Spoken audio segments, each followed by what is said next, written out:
Hi, I'm Roy, Technical Manager at First MTA.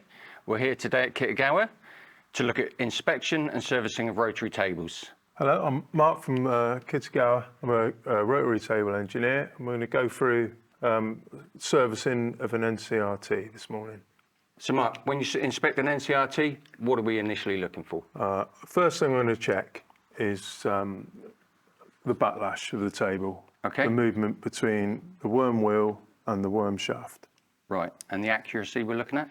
The accuracy, the limits are 13 to 33 microns. Okay. Movement between the two parts.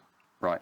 So, but you need to measure it in more than one position in case you have uneven wear. So use a 2 micron clock.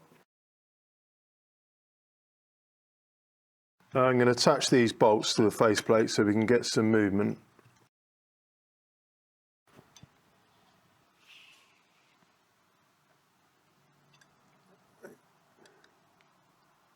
Okay, so what have we got there, Mark? So I think we're on the limit there, so that's there. So around about 30 microns.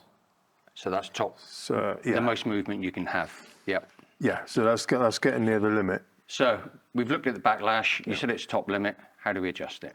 So we're going to move the worm shaft, which is located in here, nearer to the worm wheel to make the backlash between the two smaller. So we've got a fairly old rotary table here. Yes. So we can bring that backlash to pretty much almost new accuracy. Yes, pretty much, yeah. Okay, so I've drained oil out of the table and we remove this cover where we'll find the worm shaft. You're exposing the worm wheel now, yeah? The worm shaft. Worm shaft, okay. Okay, so this backlash is a bit high, so I need to make this smaller. Okay. So loosen these bolts, tighten these bolts up. That should move the worm shaft inwards.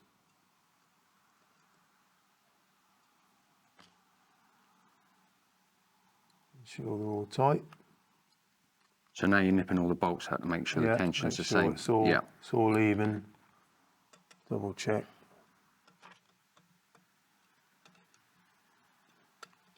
So now we're going to remeasure and see the results. Okay.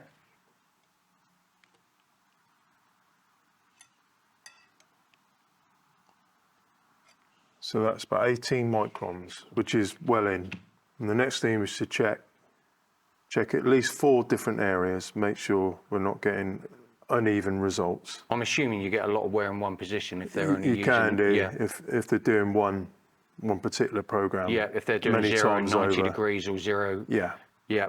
I've been round and found that there is a slight bit of uneven wear. Okay. So I've done it in the smallest spot. So what do you do, roughly every 20 degrees?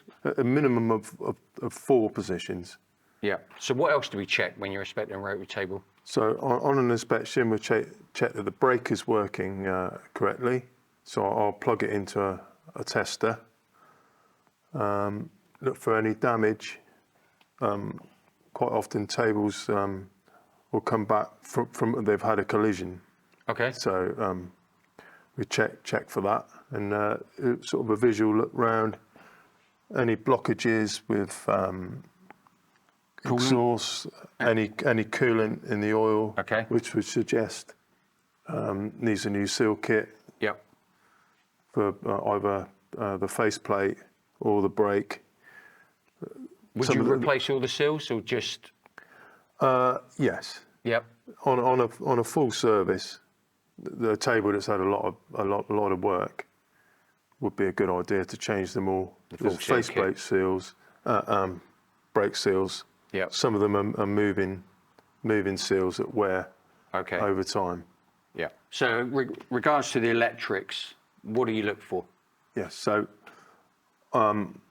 we have testers here, so we plug in to replicate it when it's on the machine. Okay. So I can check that the brake's working correctly, pressure switches are working correctly, and the 0 switch. I can plug most tables in and run them.